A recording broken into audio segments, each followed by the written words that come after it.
Hello दोस्तों, राधे राधे। कैसे हैं आप लोग? तो उम्मीद करते हैं कि आप लोग सब अच्छे होंगे। तो आज के इस वीडियो में हम लोग क्लास 7 मैथ प्रश्न नंबर 12.3 क्वेश्चन नंबर 1 देखिए। कहता है कि किन्हीं दो आकृतियों का नाम बताइए जिनमें रैखिक समित और कर्म एक से अधिक की घूर्णन समिति दोनों ही हो। तो चलिए, वो हमारा क्या होगा? तो यहाँ पे हल दे दीजिएगा। वो हमारा दुगो होगा। कौन सा होगा? एगो वर्ग हो जाएगा, एगो आयत होगा। एक हमारा वर्ग होगा और एक आयत होगा। ठीक है। हाँ, वर्ग और आयत में जो है वो रैखिक समिति होता है और इसमें जो है वह एक से अधिक घूर्णन समिति होता है। ये दोनों होता है, एक से अधिक होता है। जैसे जो है वो देखिए ना, हमारा ये हम वर्ग ले लिए। ठीक है। वर्ग का हर एक कोण जो है वो कितना होता है? 90 डिग्री का होता है। इनको जब 90 अंश पे जो है वो आप रोटेट करिएगा ना, तो मान चलिए आर हम यहाँ पे लेते हैं, तो आर हमारे यहाँ पे लेंगे तो 90 डिग्री ये देखिए, ये हमारा वर्ग बन गया। तो ये हमारा, इनको हल्का इधर कर लीजिए। ये हमारा आर, इनको 90 डिग्री रोटेशन करने जाइएगा तो ये हमारा आर यहाँ से यहाँ आ जाएगा। ठीक है। फिर देखिए, सब 90 अंश का होता है। अब देखिए, फिर 90 डिग्री हम करेंगे तो ये आर यहाँ पे हो जाएगा। फिर इसमें देखिए, ये हमारा यहीं से होगा। अब देखिए, फिर 90 डिग्री करेंगे तो आर हमारा यहाँ पे होगा। फिर एक बार करेंगे तो ये हमारा फिर से फिगरे बन जाएगा। अब ये आर हमारा यहाँ पे आ जाएगा। समझे? एक से अधिक है। सिमिलरली आयत में भी वैसे होगा। ठीक है।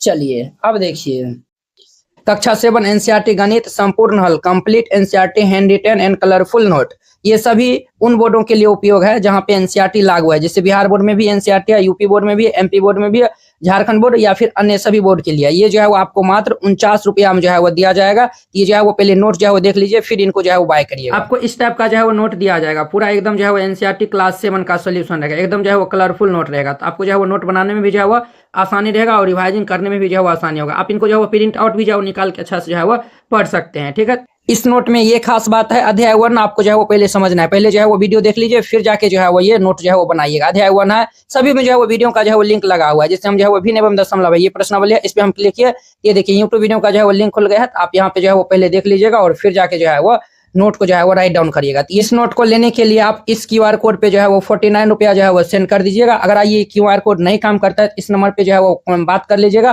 फिर जाके जो है वो सेंड करिएगा। आप उनका जो पेमेंट का जो है वो स्क्रीनशॉट जो है वो व्हाट्सएप में जो है वो भेज दीजिएगा। कन्फर्म होते ही आपको पीडीएफ सेंड कर दिया।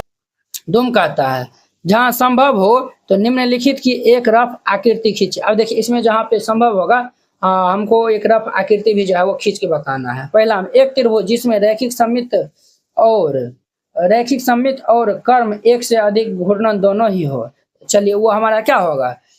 एक त्रिभुज जो है वो बता रहा है, तो वो हमारा समबाहु त्रिभुज होगा। उसमें जो है वो देखिए, हल दे दीजिएगा और फिर इनको हल करिएगा। पहला हमारा होगा समबाहु त्रिभुज होगा। ठीक है। यहाँ पे जो है वो समबाहु त्रिभुज हम जो है वो जानते हैं, सममित रेखाओं की संख्या क्या होता है? 3 गो होता है। और जब ये हमारा 3 गो हुआ तो हमारा क्या होगा?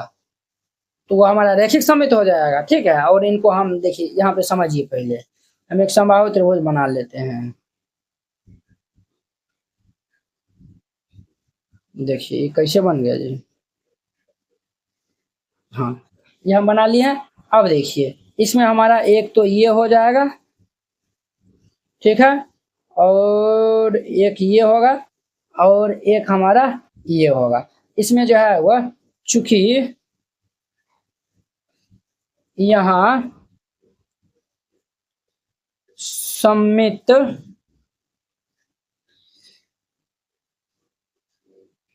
सममित रेखाओं की संख्या 3 है। जब सममित रेखाओं की संख्या 3 होगा तो हमारा क्या होगा? यह आकृति हमारा रैखिक सममित होगा। यहाँ पे लिख दीजिएगा, अतः आकृति क्या है? रैखिक सममित है। ठीक है। अब देखिए, ये आखिर क्या है? तो रैखिक सममित है। अब देखिए, कहता है एक से अधिक घूर्णन सममित दोनों ही हो, वो भी हमारा जो है वो अब एक से अधिक घूर्णन सममित बिल्कुल ये होगा। देखिए, ये इस तरीका से बना लीजिए त्रिभुज। ठीक है। ये हो गया। ये हो गया, ये हो गया। अब ध्यान से जो है वो देखिएगा, तो ये देखिए, ये जो है वो मान चले आर हम यहाँ पे लेते हैं, ठीक है, और इनको हम 120 डिग्री पे रोटेट करेंगे। तो देखिए ये आर हम यहाँ पे लिए हैं, इनको 120 डिग्री पे हम रोटेट करेंगे, तो ये आर हमारा कहाँ पे आएगा, ये आर हमारा यहाँ पे आएगा, ठीक है। 120 डिग्री पे हम रोटेट करेंगे। अब ध्यान से देखिएगा, अब देखिए ये यहाँ से किया है, अब हम यहाँ से 120 डिग्री से रोटेशन करेंगे, तो यहाँ से हमारा यहाँ पे रोटेशन मतलब ये हो गया, वही घूर्णन हो गया, ठीक है। फिर हम यहाँ पे आर से करेंगे, तो ये हमारा आर ऊपर में आ जाएगा। ये अब हम इस एंगल से करेंगे, तो ये हमारा आर यहाँ पे आ जाएगा, एक से अधिक है। इस तरीका से आपको फिगर भी बनाई देना है। अब देखिए इनका हमारा दूसरा में, दूसरा हम कहता है एक त्रिभुज जिसमें केवल रैखिक सममित और कर्म एक से अधिक घूर्णन सममित ना हो। अब देखिए आपको ऐसा एक त्रिभुज बताना है जिसमें रैखिक सममित और कर्म एक से अधिक क्या हो, तो घूर्णन सममित हमारा ना हो, तो वो हमारा कौन सा होगा, तो वो हमारा समद्विबाहु त्रिभुज होगा। देखिए वो हमारा क्या होगा, तो समद्विबाहु त्रिभुज होगा। वो हमारा कौन सा त्रिभुज होगा, तो समद्विबाहु त्रिभुज होगा, ठीक है। क्यों, क्योंकि वो हमारा ये समद्विबाहु त्रिभुज देखिए,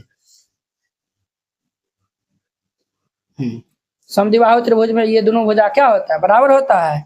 और हमारा ये कौन सा त्रिभुज है, ये वाला, अरे तो वो जो है वो हमारा घूर्णन एक, ये हमारा समबाहु त्रिभुज है, क्या है, तो ये समबाहु त्रिभुज है। समबाहु त्रिभुज में तीनों भुजा बराबर होता है, क्लियर। अब देखिए यहाँ पे हमारा एक ही रैखिक सममित होता है, ठीक है, यहाँ पे जाओ एक ही हमारा रैखिक सममित होता है, चूंकि यहाँ सममित रेखाओं की संख्या एक है। जब रैखिक संख्या हमारा जो है वो सममित रेखाओं की संख्या एक होगा, तो ये हमारा क्या होगा, तो ये भी हमारा सममित, ये क्या होगा, तो ये हमारा सममित होगा। तो ये हमारा आकृति क्या होगा, तो सममित आकृति है, अर्थात रैखिक सममित है। तो यहाँ पे लिख दीजिए, अतः आकृति रैखिक सममित है। आकृति क्या है, तो रैखिक सममित है। ये हमारा क्वेश्चन हो गया। अब देखिए इनको हम रोटेट करेंगे, तो जब इनको यहाँ पे 360 डिग्री पे इनको रोटेट करेंगे ना, देखिए ये हमारा आर है, ठीक है। जब इनको हम 360 डिग्री में रोटेशन करेंगे ना, तब ये हमारा आर फिर यहीं पे बन के आएगा, ठीक है। यहाँ पे हमारा घूर्णन सममित क्या होगा, एक होगा, घूर्णन सममित कर्म एक एक होगा, और ये आंसर हो जाएगा, क्लियर। अब देखिए कहता है एक चतुर्भुज जिसमें कर्म एक से अधिक घूर्णन सममित हो परंतु रैखिक सममित नहीं हो। अब देखिए इसमें हमें बताना है कि ऐसा एक चतुर्भुज जिसमें एक ही जो है वो घूर्णन सममित हो परंतु रैखिक सममित जो है वो नहीं हो, ऐसा हमारा कोई भी संभव नहीं होगा। यहाँ पे लिख दीजिएगा, तीसरा में जो है वो लिख दीजिएगा संभव नहीं है, तीसरा में संभव नहीं है, ठीक है। 4 में देखिए, 4 में क्या बोलता है, एक चतुर्भुज जिसमें केवल रैखिक सममित हो और कर्म एक से अधिक की घूर्णन सममित ना हो, तो वह हमारा क्या होगा, तो वह समलंब चतुर्भुज हो जाएगा। तो यहाँ पे लिख दीजिएगा समलंब चतुर्भुज। अगर आप इनका फिगर बनाते हैं तो समलंब चतुर्भुज का फिगर कुछ इस प्रकार से बनता है, ठीक है। इसमें जो है ना एक ही हमारा ये रैखिक क्या होता है, तो इसमें हमें एक ही जो है वो देखिए, ये जो है वो केवल रैखिक सममित हो, इसमें एक ही जो है वो सममित रेखा होगा, ठीक है। और इनको 360 डिग्री रोटेट करेगा ना, सिर्फ ये 2 नंबर के जैसा फिगर बनाएगा, इनको 360 डिग्री रोटेट करेगा तब ये फिगर हो जाएगा, क्लियर।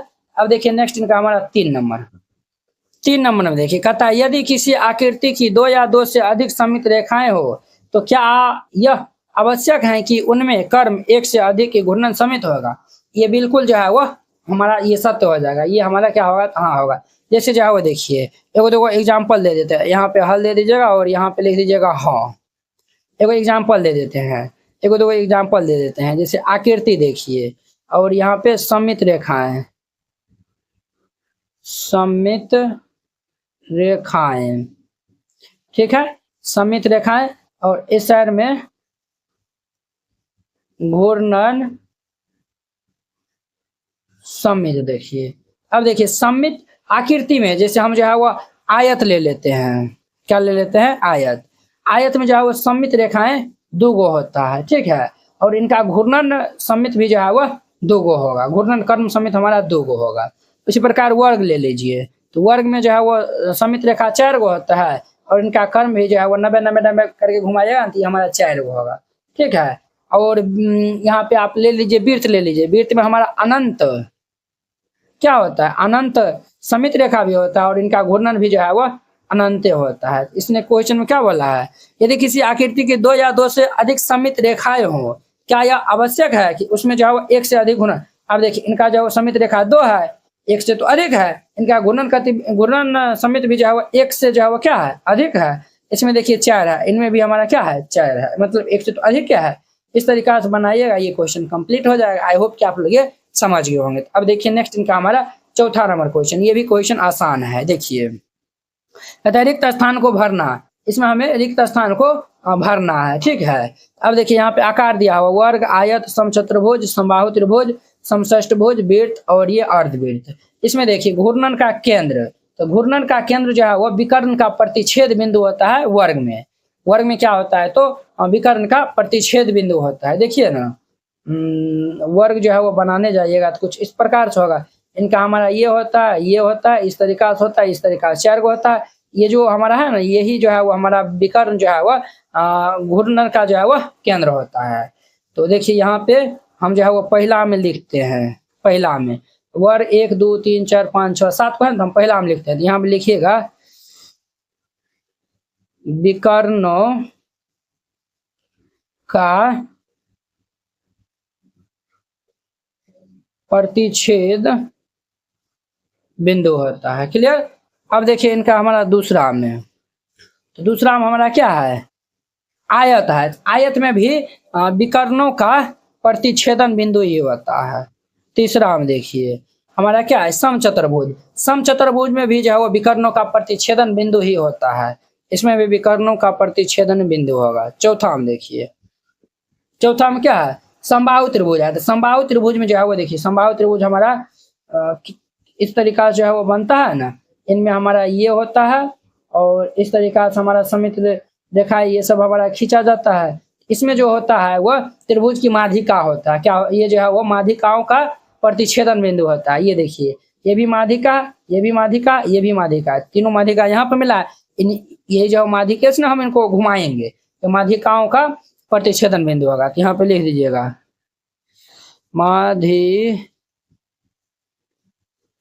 माध्यिकाओं का प्रतिच्छेदन बिंदु,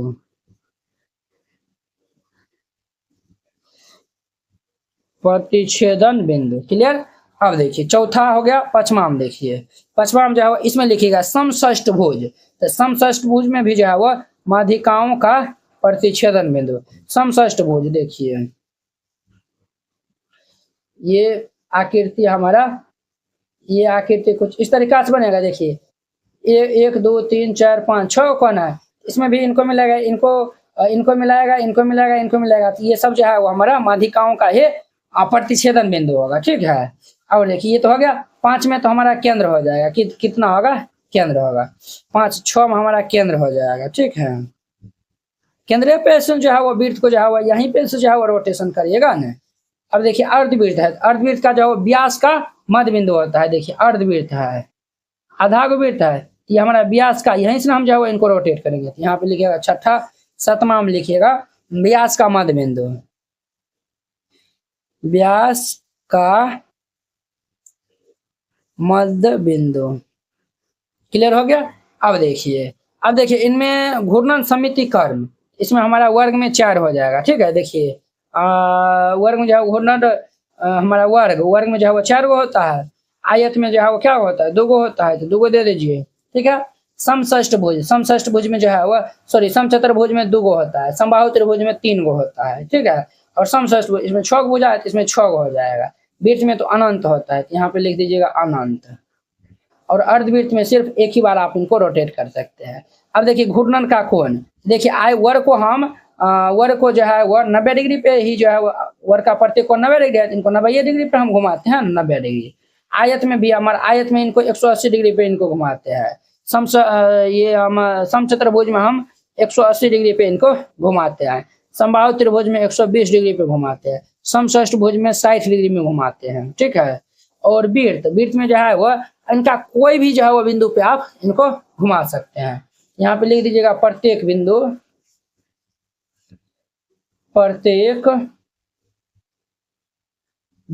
पर। ठीक है।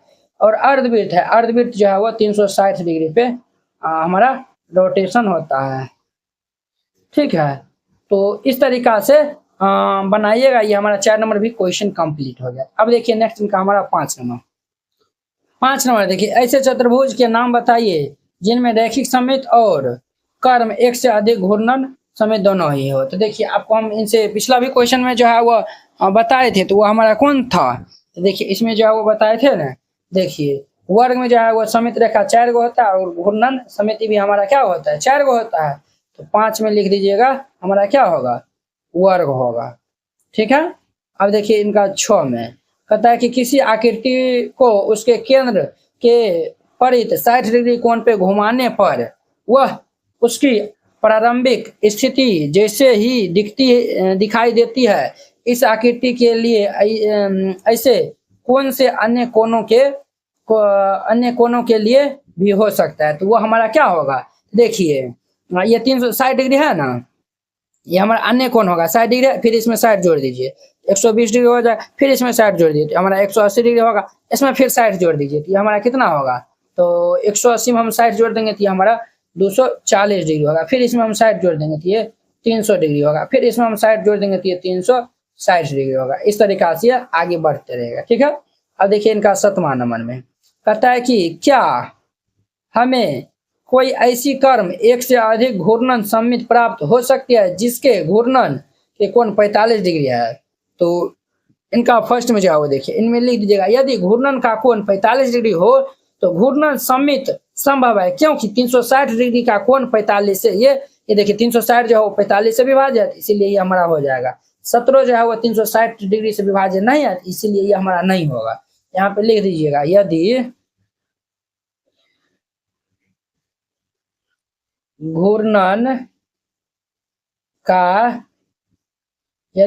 का कोण 45 डिग्री हो तो घूर्णन समित संभव है। क्या है, तो संभव है, क्योंकि 360 डिग्री का कोण 45 डिग्री से विभाज्य है।